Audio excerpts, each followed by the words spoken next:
오늘은 연중체의 6주일입니다. 마테오가 전한 거룩한 복음입니다. 그때 예수님께서 제자들에게 말씀하셨다. 내가 율법이나 예언서들을 폐지하러 온 줄로 생각하지 마라. 폐지하러 온 것이 아니라 오히려 완성하러 왔다. 내가 진실로 너희에게 말한다. 하늘과 땅이 없어지기 전에는 모든 것이 이루어질 때까지 율법에서 한자 한 획도 없어지지 않을 것이다. 그러므로 이 계명들 가운데에서 가장 작은 것 하나라도 어기고 또 사람들을 그렇게 가르치는 자는 하늘나라에서 가장 작은 자라고 불릴 것이다. 그러나 스스로 지키고 또 그렇게 가르치는 이는 하늘나라에서 큰 사람이라고 불릴 것이다. 내가 너희에게 말한다. 너희의 의로움이 율법학자들과 바리사이들의 의로움을 능가하지 않으면 결코 하늘나라에 들어가지 못할 것이다. 살인해서는 안 된다. 살인한 자는 재판에 넘겨진다고 옛 사람들에게 이르신 말씀을 너희는 들었다. 그러나 나는 너희에게 말한다. 자기 형제에게 성을 내는 자는 누구나 재판에 넘겨질 것이다. 그리고 자기 형제에게 바보라고 하는 자는 최고의회에 넘겨지고 멍청이라고 하는 자는 불붙는 지옥에 넘겨질 것이다. 그러므로 내가 제단에 예물을 바치려고 하다가 거기에서 형제가 너에게 원망을 품고 있는 것이 생각나거든 예물을 거기 제단 앞에 놓아두고 물러가 먼저 그 형제와 화해하여라.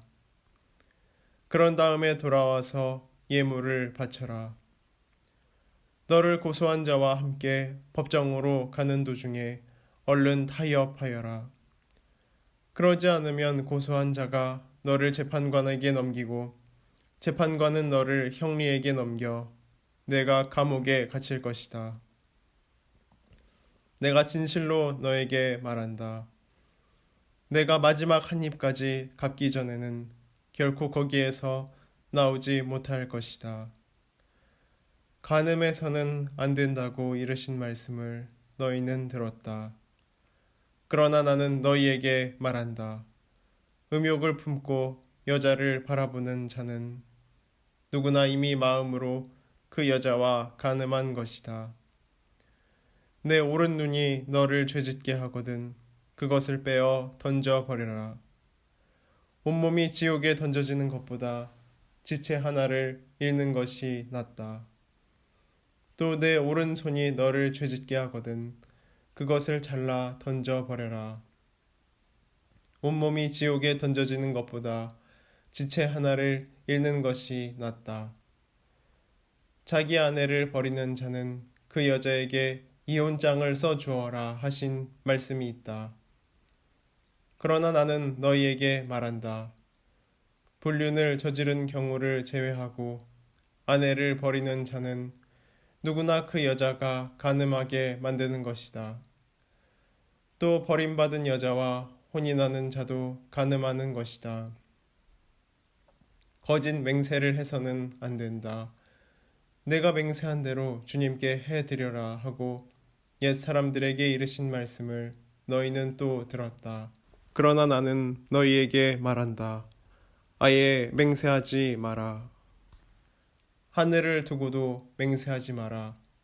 하느님의 옥좌이기 때문이다. 땅을 두고도 맹세하지 마라. 그분의 발판이기 때문이다. 예루살렘을 두고도 맹세하지 마라. 위대하신 임금님의 도성이기 때문이다.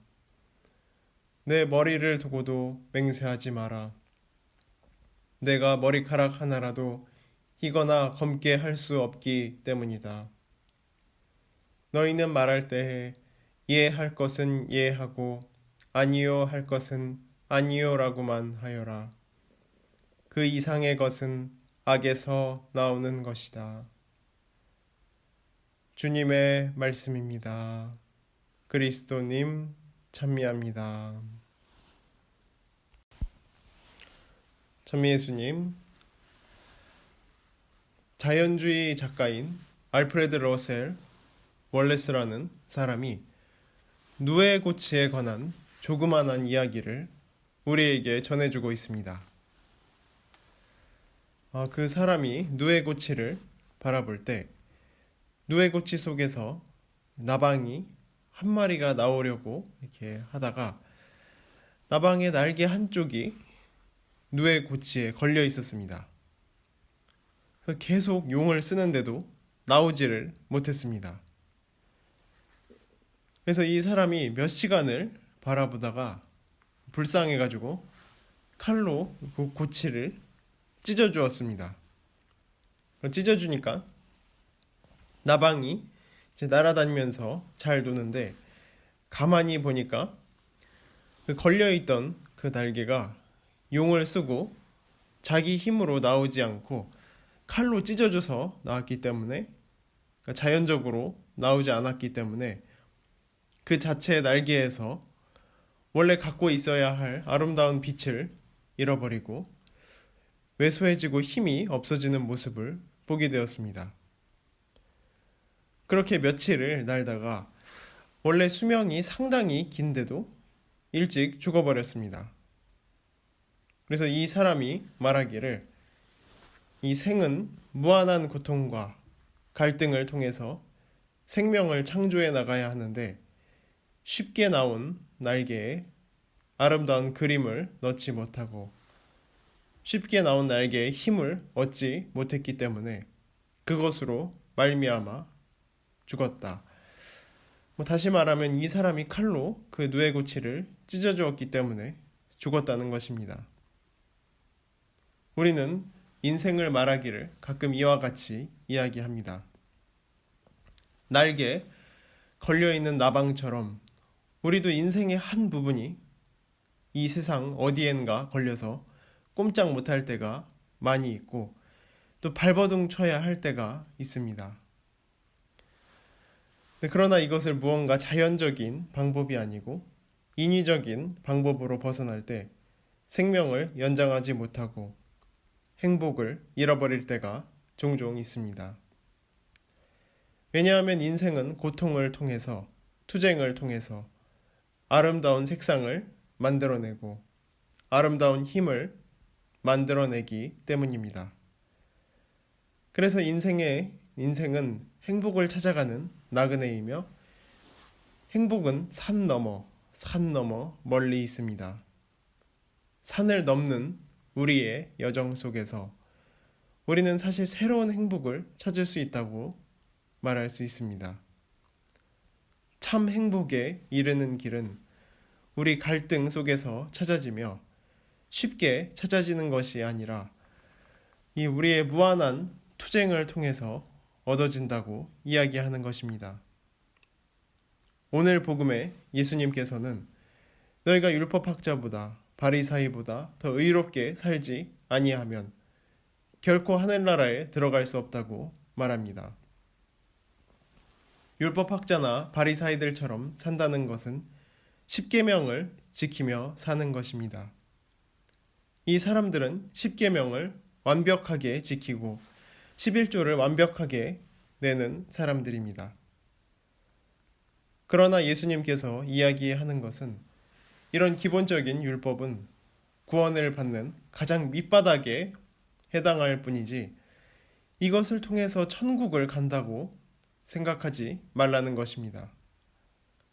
하늘나라에 가기 위해서는 이것보다 조금 더 해야 함을, 다시 말하자면 그 법을 지키기보다 그 법 속에 숨어있는 마음의 법을 지키라는 말씀입니다.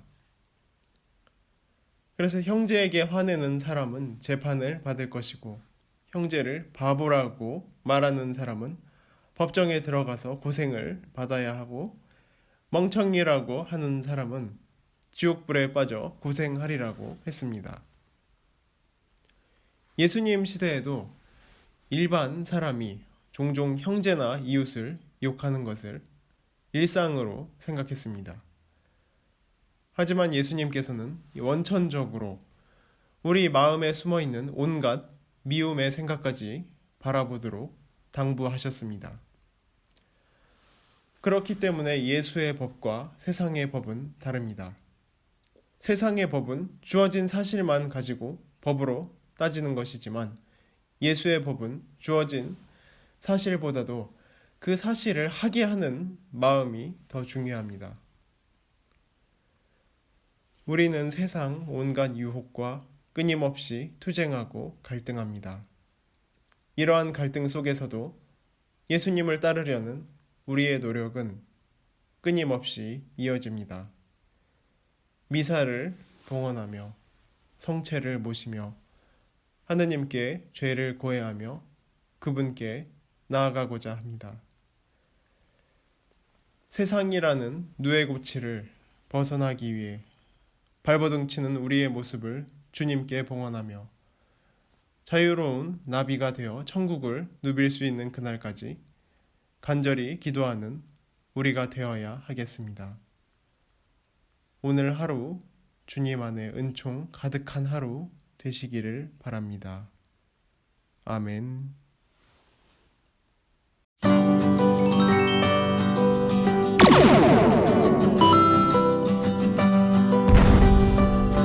천국 장갑 한국에서는 3만 원에 파는데 미국 달러로 배송비 포함 50달러입니다. 그래서 최소 단위가 5개, 5kg 5개, 이게 250달러죠. 저희들이 20개까지 보내드릴 수 있습니다. 여러분들 휴대폰을 여시면은 카카오톡에서 검색 돋보기표를 누르시면 됩니다. 돋보기표를 눌러갖고 평창우체국을 검색하시면은 평창우체국 해외 배송 대행 서비스가 나올 겁니다. 지금 화면으로 아마 나올 거예요. 그대로 따라 하시면 됩니다. 여기에서 친구 추가하시고 상담 직원에게 메시지만 보내기면 돼요. 메시지만. 그래서 여기 지금 알래스카다. 그런데 여기 요 주소로 청국장갑을 5개 보내주면은 고맙겠다. 그래서 여러분들 해외에 있는 주소와 그 다음에 청국장 가루 개수를 알려주시고 우체국에서 안내해드리는 계좌로 입금하시면은 우리 평창 우체국으로 딱 들어와요.